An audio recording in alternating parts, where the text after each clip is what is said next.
have a session dedicated to exhaust after treatment systems, CFD modeling of exhaust after treatment systems. We have three presentations scheduled, and the first one will be given by Augusto Della Torre, Professor Della Torre. The title is CFD Assessment of Heating Strategies for After Treatment System, the reduction of the catalyst layoff time. Thank you, Angelo, for the introduction. Good afternoon, everybody. And it's a pleasure today to present this work about the CFD assessment of heating strategies for advanced after treatment system. First of all, I would like to acknowledge the contribution of many people, many colleagues that contribute to this work, particularly Lois Barillari, Andrea Sartirana, Marco De Chirico, and Gianluca Montenegro and Angelo Noferati. So let's start. This is the outline of my presentation. First of all, a few motivation. Then I will give you an overview about the methodology that we have applied. Then two case studies, one about electrical heating and one about a burner device. And finally, we will discuss future challenges, and I will draw a few conclusions. So we are about motivation. We are all aware about the current and the future scenario about the tighter limits on pollutant emission, and this is valid both for conventional engine operated with conventional fuel, but also for engine operated with alternative fuel like hydrogen. And in this case, we need to include in the engine system a proper after-treatment system in order to reduce the pollutant. And in particular, what we have to care about is two particular conditions. So one is the cold start of the engine, and the other one is the low load condition that, of course, occur when we operate the engine under hybrid cycles, for example, so at low load. And in this context, the adoption of catalyst heating up technologies can be suitable and useful. And in particular, we will focus here on these two technologies, so the burner solution and the electrical heating catalyst. In order to optimize a system that is based on this advanced device, it's useful to use CFD, and the CFD should include proper models in order to describe all the complex phenomena that are occurring in the after treatment system. And for that reason, basically, I will present the methodology that we have developed. And also, we have to take into account also future challenges. So not only the description of the physical phenomenon, but also what concern all the aspects related to mechanical durability. So we have systems that are subject to overheating and thermomechanical stresses, and so we have to take into account in the design phase also of these aspects. So let's start with the methodology, and I will give you a brief overview. Basically, what we have implemented is based on the description of the after-treatment system on the basis of a multi-region framework.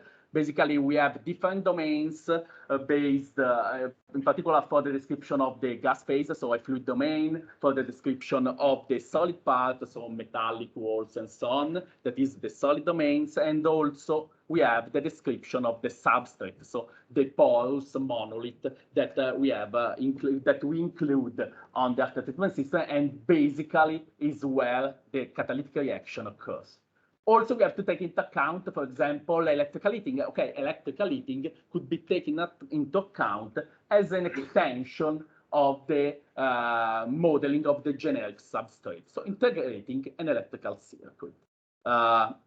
Here, an overview of the governing equation. So for each domain, so we solve the proper governing equation, and then we have to couple the problem, so we can perform coupling by means of proper source term or boundary condition, depending on which equation we are coupling.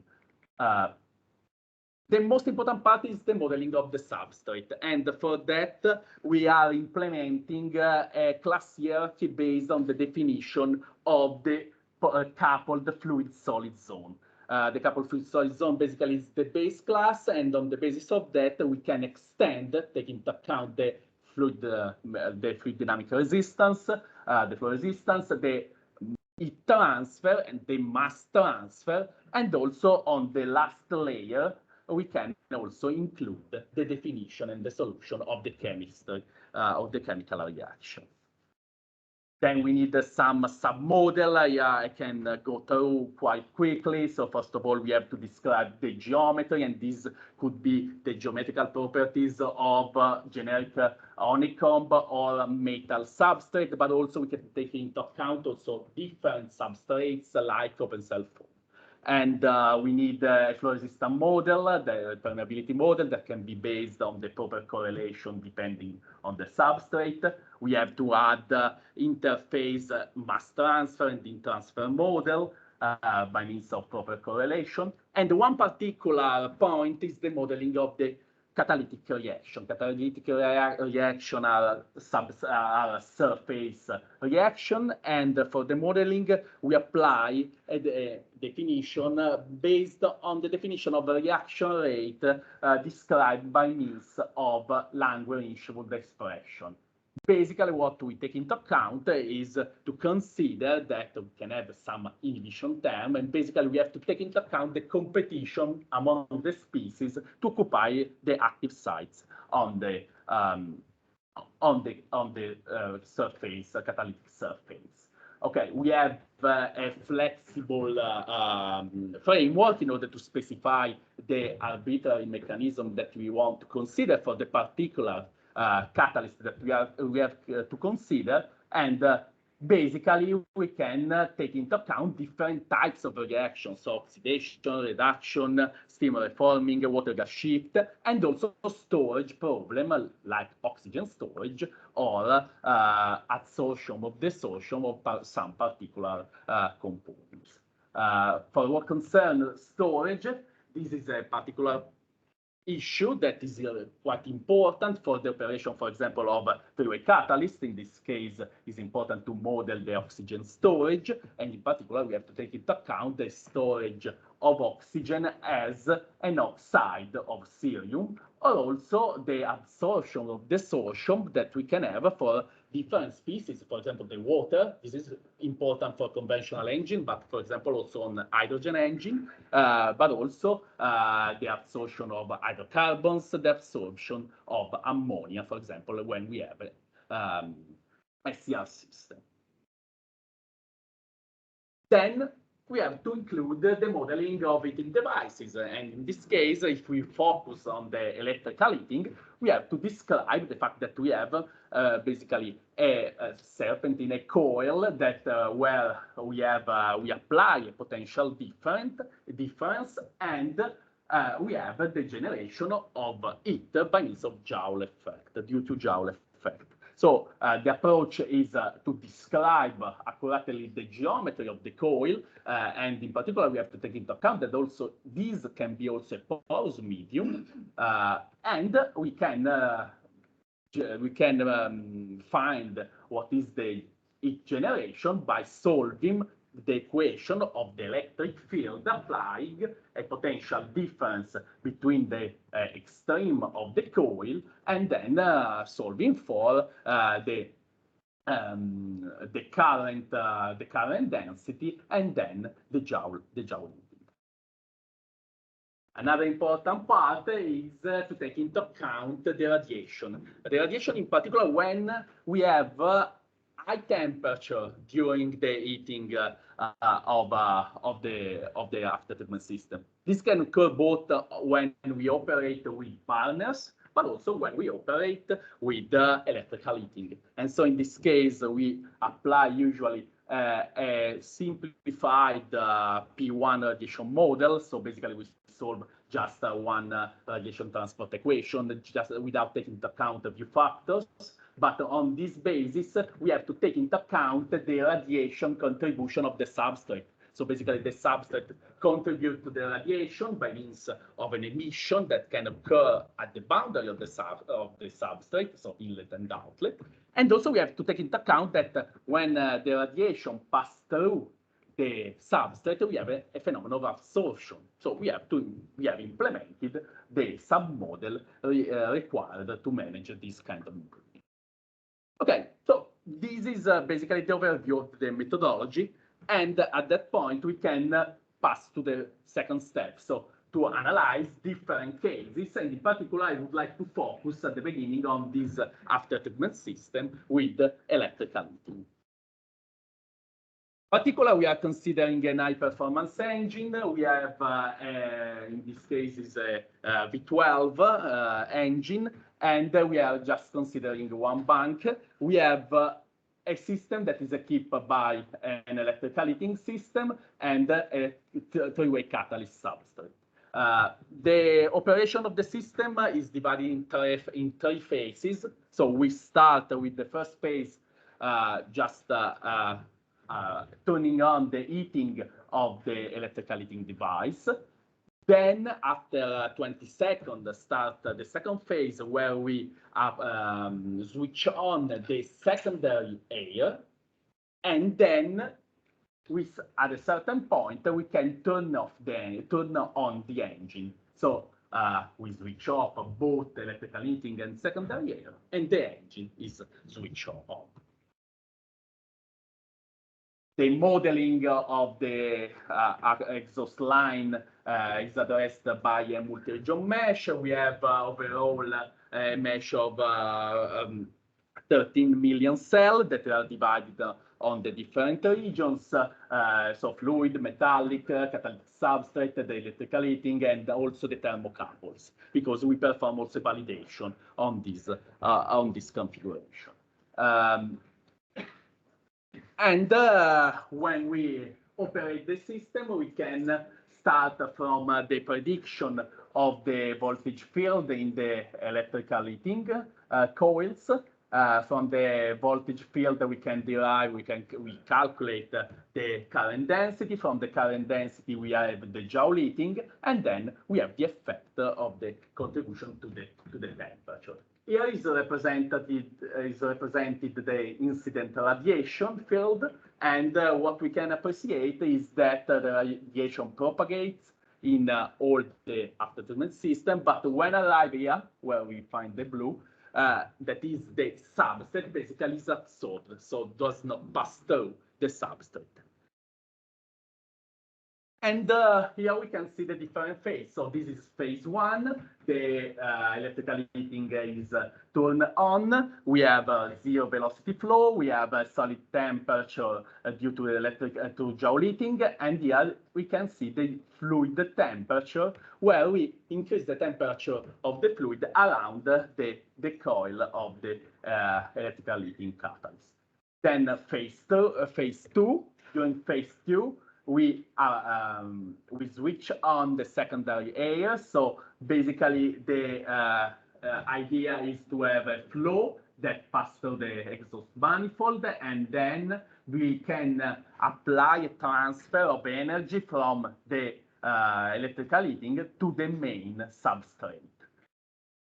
And then phase three, we turn off both the secondary air and electrical heating, and we turn on the engine. So at that point, basically, we can see that we have a flow from the exhaust manifold. We have here basically a flow that passes through the catalyst. The catalyst is already at a certain level of temperature, and also catalytic reaction occurs. We can see here that we have a higher temperature with respect to the temperature of the fluid that is at the inlet of the catalyst. So basically, these are the three phases of operation. And here we can see the effect in terms of comparison with and without electrical heating. So this is the temperature field. We can see that the advantage of the electrical heating is that when we switch on the engine, basically we have already a catalyst that has a high temperature, and basically we have near the level of temperature, and so catalytic reaction can occur. Instead, if we don't have the electrical heating, basically we have to increase the temperature of the substrate just using the energy that is provided by the gas flow from the engine. Of abatement of pollutant, we can see that basically in case of electrical heating, we have already at the start of the engine an high efficiency that basically allow to reduce the pollutant through the catalyst. And this was the first case. The second case is related to the second device for the heating, that is the burner.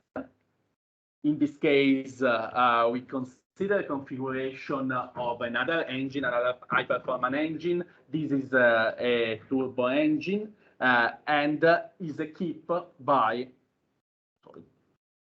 a burner duct. From this duct, the high temperature flow arrive in the inlet corner of the catalyst, and basically the device is operating in two phases. So at first, the burner is switched on, and then at a certain point, the burner is switched off, and the catalyst and the engine is turned on. The heating time is 12 seconds. This is the mesh, very similar to what we have already seen. So overall are 15 million cells divided in the different zones. And here basically is what we can see in terms of operation, in terms of temperature. These are the temperature inside the catalyst at different locations. So in red, we have the temperature average on the inlet section of the catalyst. Then we have in green at 1/3 of the catalyst, in blue at 2/3, and then at the outlet of the catalyst. So what we can see is that during burner operation, we can increase the temperature of the first layer. Then when we start the engine, basically this energy that is stored in the first layer is moved in the next layers. And so we have a second peak and then a third peak that basically have lower maximum temperature, because in the meantime, we have also a cooling effect by the engine gas flow that has a temperature that is lower with respect to the maximum temperature of the burner. We can see better in that slide. So yeah, we can compare the temperature of the fluid and the solid, considering the burner and without burner at different time. So we can consider time 3 seconds after the switch on of the engine, and the time 14 after the switch on of the engine. We can see that basically when we start the engine, we have this high temperature core. This high temperature core, in the case of burner, basically can promote the light-off of the reaction immediately when we start the engine. And then this, by means of the effect of the gas flow, this high temperature core is moved towards the outlet section of the catalyst.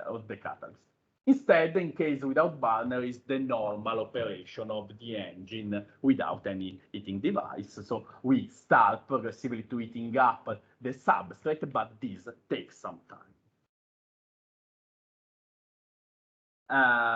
We can compare in case of the different emission. We can see that CO, carbon monoxide, basically can be abated quite immediately in case of burner, while it takes some time to reach a higher efficiency in case without burner. The same for NO. For the propylene C3H8, we can see that basically since the reaction rate is really slow, in case without burner, basically in the time frame that we are considering, we are not able to reach a significant abatement. while in the case of the burner, basically, we can have a certain abatement due to the fact that we have higher temperature. Case of C3H6, we have also included in the model the fact that we have a storage on the zeolite. And so basically here we can see that in case of burner, basically we have a conversion due to the fact that the reaction rate is already high because the temperatures are high. In case of without burner, basically the effect of the storage can allow to reduce the emission in this at that time, because basically we are storing C3H6 on the zeolite. Then at a certain point will be released, and then if we will have enough temperature in order to activate the reaction, it will be converted. This is a storage of water. So in the two cases, basically in both cases we have storage, basically occur in different locations depending on the temperature. And also oxygen.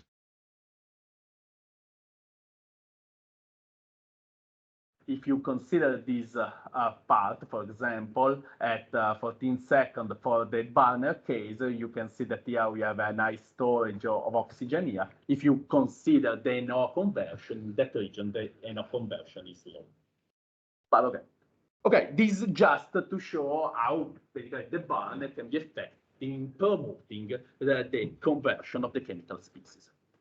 But this is about abatement and about efficiency of the system, but we have also to focus during the design phase also on the durability aspect. So here in that last part, I would like to introduce some thermomechanical analysis that we have performed by coupling our device code with the solid perform code that allow to run to solve thermomechanical problems by means of a finite volume approach implemented in OpenFOAM. So basically, we have run some preliminary analysis. When I say preliminary, it's because we have not a real characterization of the material properties. So we had to consider some data that we were able to extract from the literature. But what we can see with this analysis is that basically can explain quite well all the mechanism of damage that we can find in this kind of substrate. So for example, here I report the displacement field that is basically due to the fact that we have a thermal expansion. So basically what we have here is the temperature, and also we can see how the substrate is deformed. So basically where we have high temperature, we have high deformation, high expansion, and basically that increase during the burner operation. Then we start the engine. We have cooling down of the first layer, and so basically the deformation changes. And so basically the high deformed part remains in the high temperature core. But basically we have a situation in which some mechanical stress occurs. In particular, if we see mechanical stress, we can visualize the von Mises equivalent stress, but better, I think, is to consider the hydrostatic pressure and the tangential stresses. If we consider hydrostatic pressure, we can identify, for example, here some region where the temperature is high, where we have some compression, and then in the back here, where we have a low temperature, we have some traction field. And the same here, when we start the engine, what we have here on the first layer, we have some stress related to traction. So basically something that potentially could damage the substrate. In terms of tangential, we can see a situation like that. And in particular, where we have a high gradient of temperature here and here, we can see high tangential stresses. Just to visualize with a different visualization, we can see in that slide, basically this circumferential high stress zone. So these basically are these zones that are more stressed, and basically is where damage can occur. And you can see, yes, this circumferential stress, we have some experience on real cases that basically show on real monolith that we have damage in that part. So this led me to the conclusions, and basically in this presentation I have shown you a framework that can be used for the analysis and for the study of advanced treatment system, considering both the aspect of performances, but also last part of the work, also aspect related to the mechanical durability of the devices. And so this led me to the conclusion, and would like to thank you for your attention.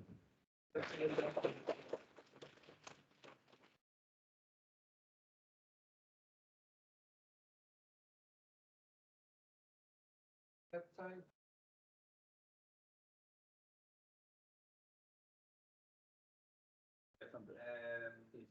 On the partner, Oh yeah. are you assuming are you assuming that the gas coming from the partner are complete combustion, so H2 CO2 and that's it?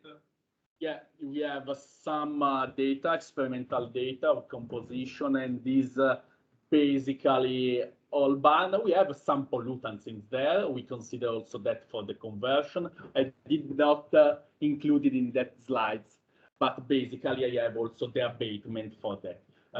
What I can tell you is that the main basically pollutant that we have is NO, but is quite easy to reduce the value of this pollutant, because basically the concentration are really low and the temperature of the burner is really high. So it is enough, just the first layer, high temperature layer, that is enough to convert that. So the accumulated value, you include also the starting of the In burner. this accumulated value, I just included without the contribution of the burner, just to compare. But the accumulated value, considering also the operation of the burner, is quite low. It does not change anything in the let's say in the comparison. I didn't include just for compressing a bit the slides. We have time for one final question, maybe. Actually, I have one because I didn't get this so fast when you talked about the oxygen storage, the Yeah. Syria. You had two of them. Is the one the Yeah. fast and the other one the slow? Yeah, or? yeah. Okay. Yeah, I have both a fast cerium and so-called fast cerium and the cerium reaction. Basically, what changes about the activity of the reaction, and one is more effective at the low temperature and started with low temperature. Correct. Okay. Also, yeah, what I have reported was just for the normal, let's say, cerium, but I have the same for the fast. Okay. And this is particularly interesting and important for operations that start from low temperature. Did you get for this particular substrate? Did you get the values for this? Because it's not always easy to parameterize these, right? To parameterize the storage capacity. the storage, we have run, let's say, a comparison and a calibration campaign on the previous work that operated with the same substrate, and we were able in that case to calibrate. It was not really easy because it's quite complex to find the calibration of it. But we are assuming that it's quite a good calibration. Very good. All right. Thanks. Okay. You're welcome. Thank you very much, Augusto. Absolutely. You're welcome.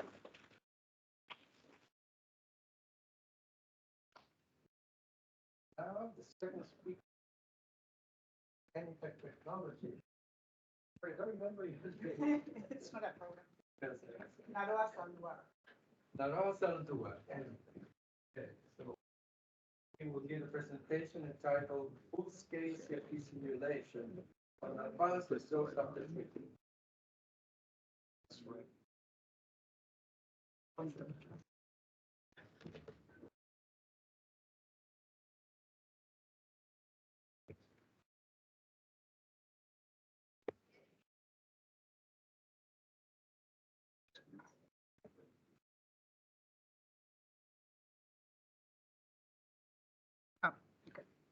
So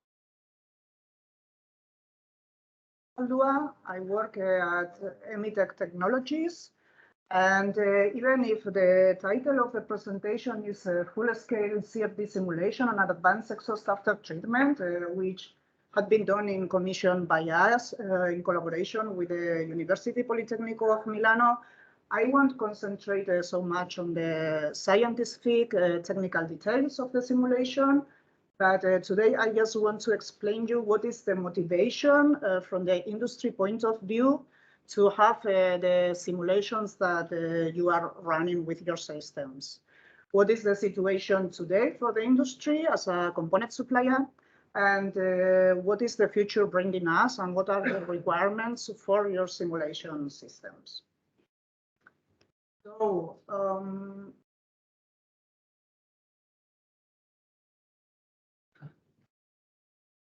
a similar problem, sorry. No, it's running here, but not on the, not on the main screen. And also the stars.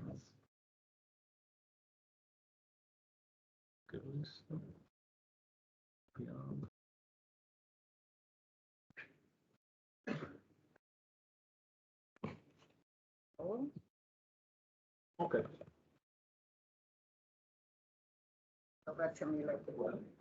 So we are Emitech. We are producers of metal substrates. Basically, these are substrates that afterwards get coated by a coater, and then they become catalytic converters. So we are producing a metallic substrate classically for the automobile industry, but we've diversified in the past, and we are also diversifying in the future, and we have also other applications out of the automobile industry. What you see here in our portfolio, it's a big one. It's been a metallic substrate applied for a train diesel locomotive application. And we have somewhere here a very small one that has been also applied in a chainsaw, but it's using a very small engine combustion, very specific application. But we are mainly supplying for the automobile industry, classically passenger car applications, two-wheel, three-wheel applications, also light duty, heavy duty, and agri applications like tractors. We are a German company. We have our headquarters in Germany, very close to Cologne in Lomar. Then we have a research and development center in Eisenach. And then we also have a big serial production site, which is quite automatized. We have a further production site in India for the supplying the Asian market, especially of a small substrate for two-wheel and three-wheel. And then we have engineering offices in the USA for the American market, and also in the Asian area in Japan, South Korea, and China. So we are supplying globally, and we are very interested, of course, always in getting higher market rates in all the main markets. As I mentioned before, we are doing the metallic substrates. We are a tier 3 supplier in the automobile supply chain. So we are supplying to the coater that is doing the chemical coating on the substrate, that is afterwards responsible for all the chemical reactions. And the coater one has coated our part, is supplying it to the kenner, which is integrating it into the exhaust system. Sometimes you have a system integrator that is taking the system and then just supplying it to the final customer, the OEM. Classically, or in many cases, the kenner and system integrator are the same company. So even if we are the first one in the supplier chain or the last one, it doesn't matter how you look at it, we are always in direct contact with the final customer during the development of the application until we get into serial production. This has been classically so until nowadays. Afterwards, we will see then what is changing then for the future. How have we working until now? What has been the, let's say, classical working process for the development of our products and how we implement them for the customer? So We have, let's say, when we have a new idea, we have the development phase of a new technology. This is sometimes not related to a certain concrete request by the customer, but we have to anticipate. So while we are working on running applications and let's say the next vehicle that is coming out in 3 years, we are already looking in the market what will be needed in the future. What can our products, how can they perform today? And what optimizations might be needed by the customer for the next generation. And in that case, we don't have to, or we cannot always wait for the customer request to arrive. We have to start earlier. When we do this is just analyzing what is the market requiring or what will require. Is there any new legislation coming from the future and so on? And we do this new technology development process. We have always, let's say, a sampling of the requirements. Then our research and development runs a variant analysis and says, okay, to meet these targets that you have set for the new product, the product might look like this and that, and then they do an analysis of the different variants, the pros and contrasts, and they decide on a certain product design that could work. Yeah. So this is the one that is going into the verification phase. Then we say, okay, the product could look like this. Then let's go and see if the calculations that we have done and all the estimations are correct. And then we do some testing to see if the function is correct. Best case, the testing results are as we expected. And then we can go into the next phase that there would be just the validation of the robustness. So the product is working, but will it meet the lifetime target of the customer? That's the best case. If we build the prototypes and we do the testing and some of the results are not as concludent as we thought, then we need to run the second loop. Then we vary something in the product. We need to build prototypes again, test again. And when everything is correct, we go to the validation, robustness validation phase. And as you can also imagine, best case, if when we run the durability test, everything is okay, then we finally have a new product family. If during the durability validation phase, something is unexpected, we might need to change some characteristics of the product and rerun a second loop and hope that we are not impacting anything that could impact the function. Yeah, so depending on how good we are doing this, this development phase can be longer or shorter. Once we have the new technology, we go to the customer and tell them we have this new technology. We think this is what you need for your next application that you're starting here. They say, okay, then we define a concrete design for the customer, meaning the substrate has to have this diameter, this length, this cell density, foil thickness. They take it, they buy prototypes, they run their design validation phase, they do some testing, they see that the emission efficiency is okay, and then we go into the process verification phase. So what happens there, once the functionality is given and we have validated the component robustness, we can launch the serial production tooling, and the parts that are coming from this serial production tooling have to have the same characteristics that have the parts that have run this first validation. And if here everything is fine, we can go into serial production start.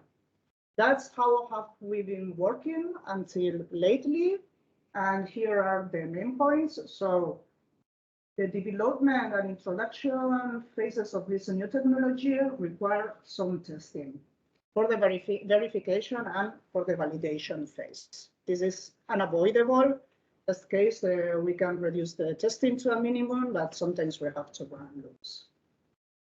The final customer is usually strongly involved during all this process, especially in the second part of the process. So when we are doing the verification, validation phase, they are also involved. They run part of the test and they are in continuous communication with us, even if we are just a component supplier and not the system supplier. For us, the component supplier, the involvement in the complete system development process is relatively low. So the system developer talks to us for certain aspects like interface of how they have to assemble our single component. But everything that it's a validation of the component is left to us and to the final customer. And on the other way around, we don't get that much information of what they are doing at a system level, if it's not something that it's impacting directly our single component. And then there are always timing challenges, which is very typical of the very dynamic automobile industry. And we can always, or we could always face these timing challenges by two strategies. So sometimes we passion partially these two main developments, because sometimes while we are developing a new product family, we already have a customer that is starting an application and they could use this product. And maybe we are not finished with all the steps that are according to our process needed to have already the new product family. But we talk to the customer and we say, look, we are quite advanced in the generic development. We think that we could start the application with you. We just need maybe to perform a part of your validation because we have already done some other things and we try to merge this. And the other strategy is to apply a very flexible project management, which is always needed. And this all happens, but always in agreement and with support of the customer. Yeah. So always in continuous communication with them. But now the question is, can we keep on working this way? What is the future bringing us? So the future is bringing us a new emission legislation, which is quite good for us because we need it to drive our business. And then here, you know, maybe if you have followed it in the press, the European legislation, Euro 7, after long discussions and other scenarios that were considered, it turns out that it will come out quite similar to the latest Euro 6. Yeah. On the other hand, we have the Chinese legislation. The Chinese market is huge in terms of sales. So it is a market that we need to consider anyway. And we still don't know what China 7 legislation will be, but different scenarios are being considered. China has applied in the past always the strategy of, let's say, getting the most stringent emission legislations of the different countries and combining them. So what you see here is just a table of Euro 7 and possible China 7 legislation. I won't go into the details, but you have the real driving emissions. And depending on the conformity factor that China will be applying, there will be more stringent limits that will drive the need for new technologies. And then we have on the other side of the ocean, America, the USA, not to forget. And the USA legislation left for, it's telling us that they will introduce aggressive driving, quick drive away, high power cold start, cold cycle. So this is all a challenge for the emissions efficiency, especially for cold start and under more stringent, let's say, boundary conditions. So from all this legislation, we see that there will be some need for developing new technologies still, further step. Then for Euro 7 and the whole situation in the European market, we will see what the future brings in 1 or 2 years. Some decisions were made, but not everybody is sure if they will remain as they were. So that's what the legislation is requiring for our products, but then there are also requirements from the customer point of view. And I mean, not requirements in terms of technical parameters that are driven by the legislation clearly, but the requirements due to the way they were working and the big changes that are going on at the final customers. I will show you just some screenshots from the internet that you can find yourself. It's all public information, nothing new, but it should give you an overview of where the future is going. So what you see here, it was the annual report of Stellantis last year. They are concentrated very strongly on the electrification. We have the announce of Renault saying that it is now the company called Horse that will do the development of the whole after-treatment systems. We have also some communications of Volkswagen explaining how they are going to concentrate very strongly on the electrifications. And we have, for example, the case of Volvo Geely. They decided, they make the decision in the Volvo group, we are not going to develop combustion engines anymore on our own. And they just spinned off their part of the company that was doing all this work. And now it's called the Autobay. And they are doing just the engine development and after treatment system development. So they have become service supplier or system developers. So all in all, what you can see is there is a strategical reorientation of the final customers. They are going strongly for the electrification of the full development of BEV vehicles, especially in the European market. This has as a result that they are redefining their financial targets, meaning that for systems that already exist, and any further development that is related to the combustion engine, they are increasing the profitability targets that they have set themselves internally, because they need to finance the electrification on the other side until it becomes profitable. Yeah. There is some major internal restructuration going on at the side of the final customers. They are reallocating the resources, and reallocating the resources means not only, let's say, production or research and development sites and looking for synergies on the facilities, but they are also reallocating the personal resources. So people who used to work in the ICE or in the after-treatment system, they are not doing it anymore. Maybe they have taken over electrification tasks. Yeah. So there is a huge change going on in the way that the final customer is working also with the supplier, and it has a huge impact also on the supplier chain. And there is some outsourcing going on, outsourcing of competences that until now were part of the final customer competences. Now they are relying more on system developers and telling them, I will give you the engine development, take it and do everything just for me. I will buy it from you. So this means that the way we have been working until today, or the premises that we're driving our work, are not anymore valid, because we have new premises, boundary conditions for the future. And what we see from the component supplier part is that we need to reduce the timing of the development of new technologies, and also reduce the testing, because we have to make sure that we will have new products that remain competitive on the financial side, because we know that they are just increasing the profitability targets, and that's classically means reducing the margins. Yeah.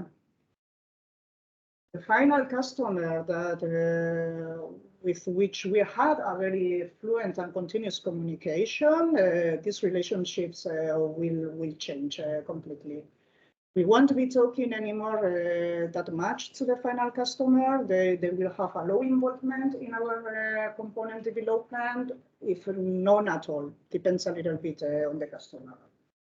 And it is for us desirable that we increase the communication with the system developer, which was until today not that fluent, because let's say the system developer will become just from the practical point of view, our now close customer. So this means for the component supplier that we also need to get a higher involvement in the system development, because the race is running in the right directions. This means that the timing challenges that we will have to face in the future For that, we need to reshape our working process, and we need to increase the use of virtual tools like simulations.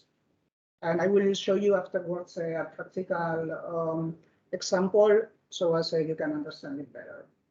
So the points that I've mentioned to you, they can just remain as they were. This would be like how the new working process should look like for us. So we still have a phase of course, product requirements and product definition that we need to face. And then we would go into the validation. But this validation now needs to be supported strongly by simulations, because we won't have the time and the resources to be just running different testing loops. We also see that the system developer relies always more and more on simulations, and we also need to interface with their simulations. They are expecting the same thing for us. Then we would have, once this is done, we can define the concrete design for the application of the customer and do a validation phase, including a robustness validation. And there again, we need a stronger involvement of simulation support. And in these two simulation supported phases, we will have a stronger engagement of the system developer, or we need it to make it work for us. Now I want to introduce you just an example to show how could this work for us from the simulations done. The University of Politecnico di Milano did some work commissioned by us. We have this new technology called the CS design, the CS substrate. It's called a cross-versal structure. We have a mantle, and then in the inside we have a metallic matrix that is just made of corrugated foils. Corrugated foils here with a certain channel inclination, and they are just the foils stacked into one on top of each other, and they are winded into the mantle. This technology allows us to use less foil material than we used to use with other products. It is lighter. It has less material, it costs less, and due to this weight lightness, we can achieve an improved cold start, and any possible penalty of having less catalytic surface, we can just compensate it by increasing the cell density. So at the end, we have a technology that can allow us to have a good cold start, and then when we have driving maneuvers like with high loads and high mass flow, we still have enough surface to be able to have a good conversion.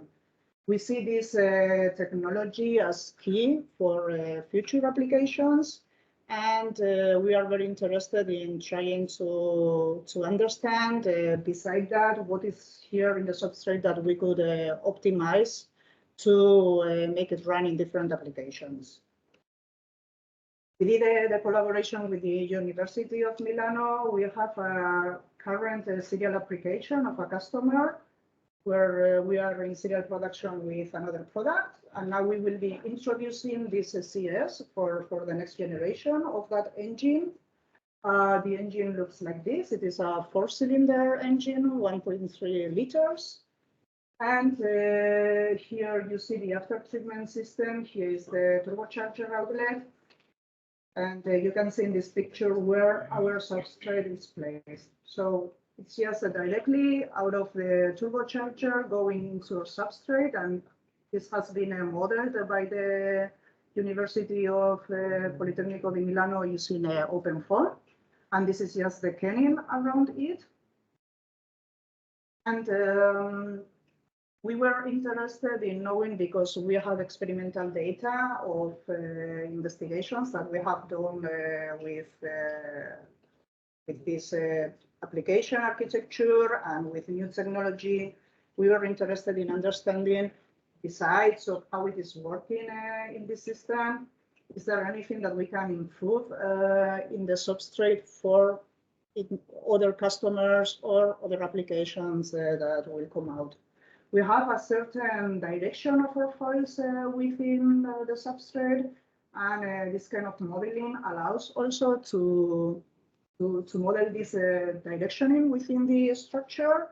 For us, it was very important to understand thermally, is there anything that we need to improve in our product, which was possible to be identified with the help of the simulations. Because for the new legislations where more stringent limits are coming, we are looking for the last 2-3% of increased emission efficiency that we would need to get to the next level. So here, thanks to these simulations, we could spot this critical area where we see that we might be losing heat at the border of the matrix through the mantle, and this might be one spot that we should be optimizing then for the future. Use of this kind of simulations allowed us to think of, okay, what could we optimize on the mantle design to avoid these thermal losses? And we don't always need to build prototypes and run the test because we also cannot measure the temperature in all the spots of the substrate. So the simulation allows also with in short time to modify just easily, let's say, some design parameters and run the simulations and see what is the improvement of optimized designs. So here you see 3 different variants where something was optimized on the mantle, and these simulations allow us to plot how is heating up the matrix after like 25 seconds or 50 seconds. And we want to reach a certain temperature within the matrix, and we see how much % of the matrix is already at this temperature. So we see compared to this that this mantle design is much better than this one. Yeah. It is also very important to be able to translate, let's say, the work that has been done with one application, be able to use it for other applications or new projects, the simulation of the flow distribution. Once the model is built and we could have another application, then you only need to change the boundary conditions of the new application, and then you can go into the optimization. Here is also always very important just to be able to identify how efficiently I am using the total volume of the catalytic converter. And, of course, it is always desirable for us to have a simulation tool that can run the emission efficiency. I think it was one of the questions in the previous presentation. For us, it is not easy at all to get any information about the coating, which is the one important feature for the emission efficiency. So we can optimize the parameters of our substrate to help the conversion, but we don't have access to these things. Also, because the coating technology is always evolving and changing, so when a new application starts, the coater is also applying new technologies, yeah, that are not known until then. And all the times, the characteristics of the coating are changing. That wasn't, but not least, for us would be very important to have the thermomechanical simulation of the part, because it is always for metallic parts a huge thing to understand the combination of the thermal stress and the mechanical stress. Let's say usual or standard simulation tools never get to combine both. But what it is good against the thermal stress is classically bad against mechanical stress, and it is always a very let's say, critical trade-off to understand, well, how flexible do I need to do my structure to be able to just have a good durability under thermal load, but not so flexible because otherwise the vibrations will make it fail. Yeah. So just Summarizing the new situation for us and coming from the future is the need for new technologies remains. There will be reduced resources inside of the customer to support this. Development timing needs to be reduced. Testing needs to be reduced. And relationships with the final customer and the system developer will change, and we need to consider this. We need a stronger integration of component development within the system development process. And for you, important for the simulations tools, what we are seeing? We are increasing in our house simulation tools, but we will still need, as a component supplier, the access to external simulation providers, because we cannot do everything on our own. And last but not least, we need that there is the possibility of coupling the simulations that we are running or that simulations that we are requesting into the system developer simulation board, because there are different things that interface and go. And the perfect thing would be a comprehensive simulation tool. So having mission efficiency, having the flow distribution, thermal distribution, thermomechanical stress, everything in one. That would be our perfect thing. So thank you very much for your attention. Thank you very much for the presentation.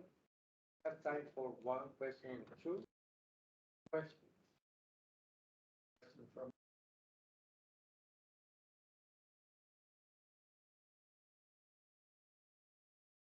data.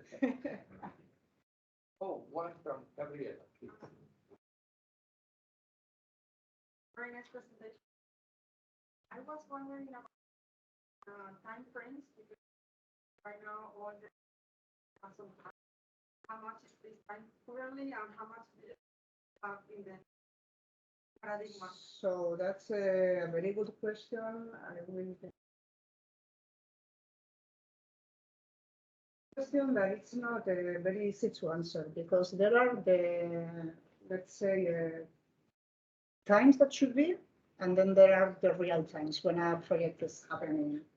And I think they never match. I cannot remember the last project in which I could say, okay, everything went by the book, and we had the time that we needed and we expected for this. So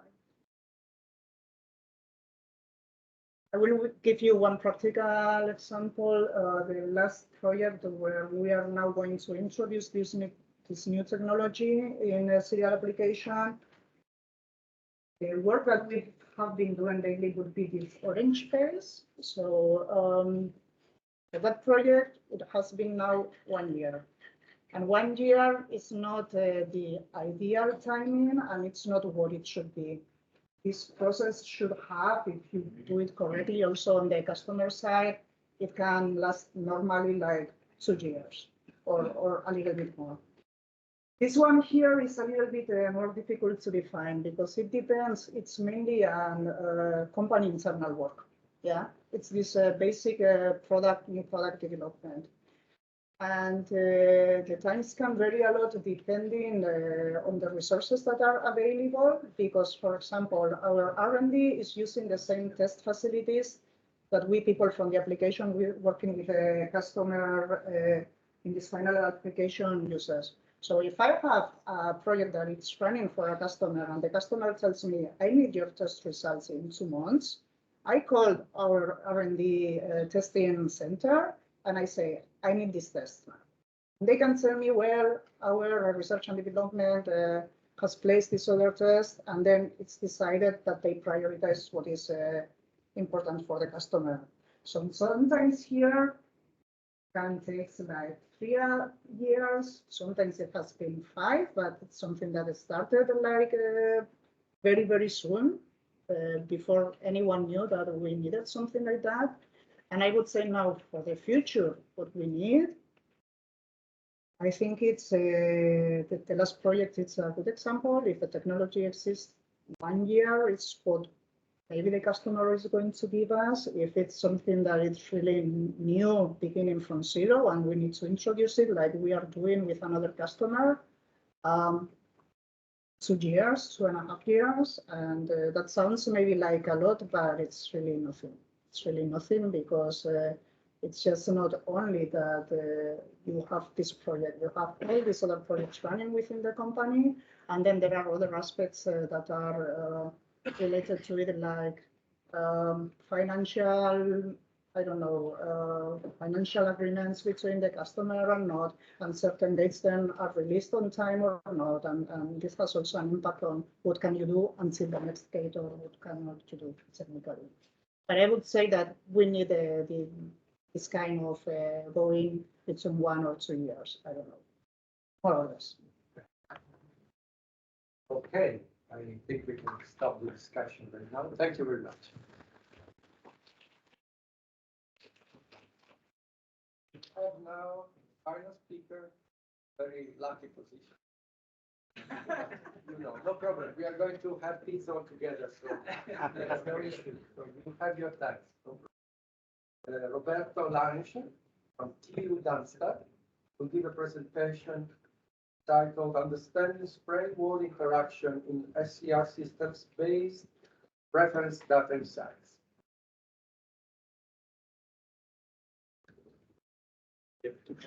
Yeah.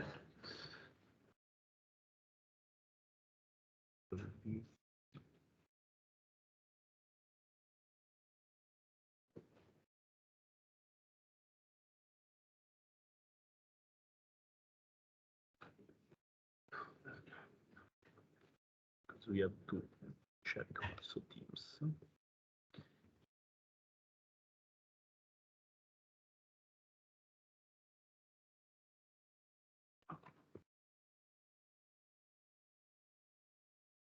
That is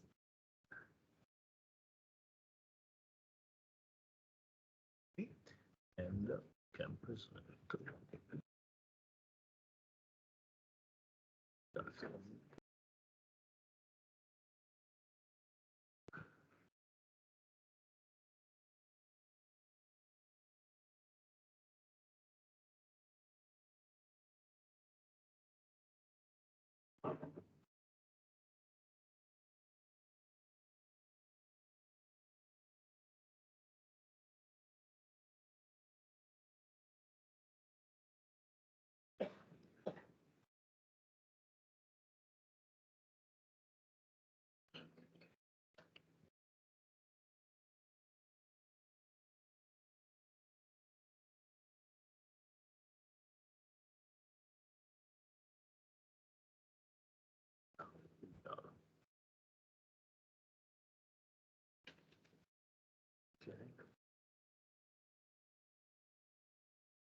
Okay.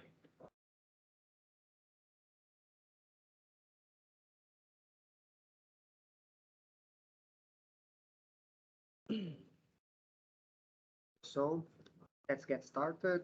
I'm Roberto, and I know everybody is tired, but I would like to invite all of you to a discussion about creating a reference data set for model development on SCR systems. This presentation is divided in a brief self-introduction, introducing the problem, experimental investigation, numerical simulation, and finally, our discussion. So, about me, I have worked at Quick Brazil for 5 years, creating solvers and coupled solvers for Forest Media, and now, since December, I have worked at STFS. So, introducing the problem. Here we have our active treatment system. In a short way, we have the diesel oxidation catalyst. After that, we have the diesel particulate filter. And finally, our SCR system. So in black, we have the complete system. But in a first step, our focus is on the AdBlue injection and the mixer. So, and what is our purpose with this presentation? Is to obtain feedback on the definition of a broad set of reference data for the development of fundamental models for spray wall models in SCR systems. So it's a reference data for our community for futures developments.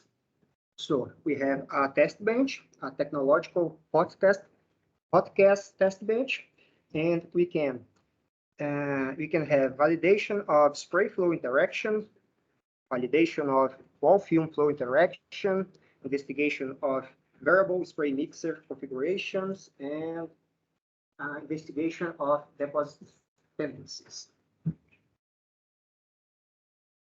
Here we have a schematic diagram of our test bench, and it's worth noting that our velocity range and temperature range, and of course, it's a big project, and I'm part of a great team. And at the RSM Institute, we have the Dr. Steven Wagner, Matthias Bonarens, Leon Schumann, Dr. Anna von der Heiden, and at the STFS, we have Professor Dr. Christian Haster, Janis Reich, and me. So, when I'm modeling some new problem, I like to ask myself about what is happening physically speaking. And in our case, for continuous phase, I believe we have turbulence, for example, we can put in our list. Definitely, we have particles, and to make matters worse, in case of AdBlue injections, these particles are multi-components, and these particles can undergo heat transfer and can evaporate, and these particles can interact with the wall in different ways, and we can have different consequences. In one of them, we can have film formation, and this film can undergo heat transfer and can evaporate. In case of AdBlue injection, we can also have deposit formations, and we can also have reactions in the continuous phase. So basically, it's our list of the physics in our problem, and the question is, what can be measured? So we have to calibrate our models and validate our simulations. So we have PIV measurements for water injections. We can have gas phase temperature profile, gas phase flow rate. Both we can use for our inlet boundary conditions, for example. We have gas phase composition, temperature. We have thermocouples under the film and on walls. We can measure film volume. We can measure film thickness and temperature at one point, and we can visualize wet area. And in our test bench, basically we can have two possibilities, two setups. In the top figure, we can focus on the spray, and in the bottom figure, we can focus on the film movement, film formation and film movement. So here I would like to present some experiments, our new measurement campaign, and some suggestions to other experiments. For example, we have this list of measurements, and important parameter here is alpha. Alpha is the stoichiometric relation between NOx compounds and ammonia after reactions. And of course, when we are injecting AdBlue, we have all these things happening, and maybe can be interesting. That's not simple. So in this case, for example, we can have cold air, and we can see only the film movement, and we can calibrate some models in our film movement and our surface film model, for example. Here we can evaluate the film movement and evaporation. If we are injecting particles, we can also see the evaporation for the particles, and it's worth noting that we can measure the film volume, so we can see the evaporation of the film. And of course, the mixer designs, we have close to application mixer designs, but it can be a little bit complex, and we would like to propose minimalistic mixer designs, and we would like to discuss about, for example, angles and other things about the designs of these mixers. So here I would like to present some developments in OpenFOAM and OpenFOAM capabilities. So we just talked about physics, this problem, and basically we have a continuous phase spray, wall film, and walls. Initial suggestion for our choice, for example, we can use Euler-Lagrange approach, wall film single layer, and conjugate heat transfer for the walls, and of course, supermodels. An interesting solver here that I can mention is Fireform, but we talk about the reason why we had to improve the models on OpenFOAM to simulate this problem accurately. So topic 1, cloud model.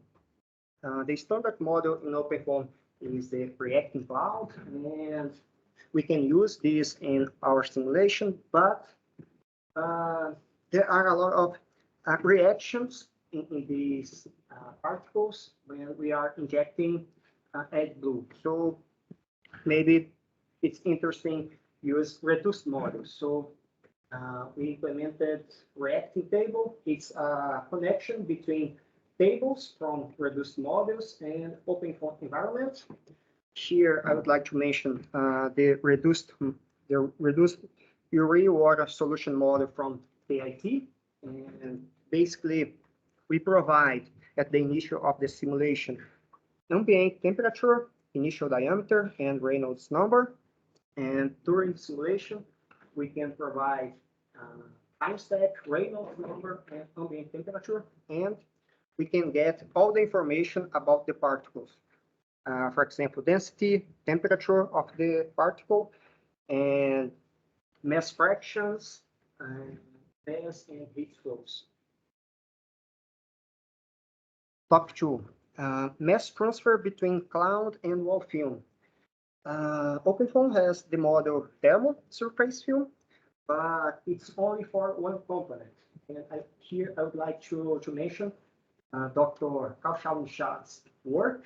He has improved this model, and he created the multi-component surface film. And in this case, we can transfer all the information about the fractions to the wall film. So we are working on a new feature. So we want to improve this model. In this case, we want to spray one-to-one interaction. We want to include these models for this.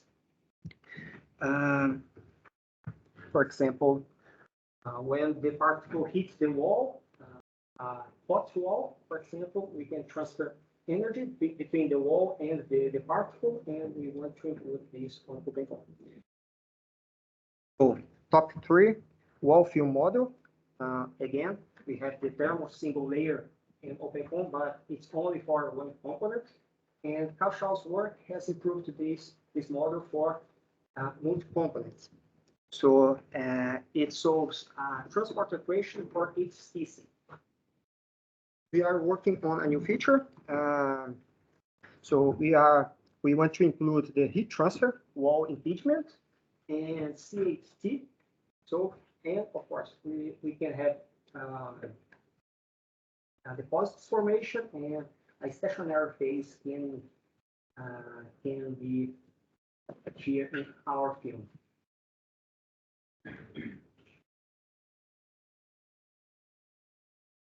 Up 4, phase change between film and gas. Again, the standard phase change in OpenCom is only for one particle, and we have Carl Schau's work has improved this model for multi-component phase change. Of course, it's an ideal model, and we are working on a new feature, solidification and melting. So we have stationary phase, and with solid urea and subproducts. Urea can melt, depends on temperature, and so maybe we have both solidification and melting in our film model. So discussion. I have presented physics about our problem and some developments that we are working on, and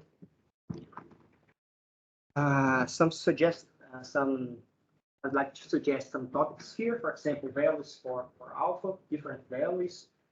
We can discuss, for example, different angles for minimalistic mixing places, and this reference data set, it's for our community. So what results would be interesting, and we can discuss other topics as well.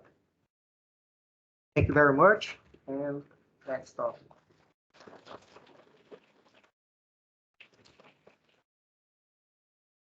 Thank you very much. Time for questions. Questions?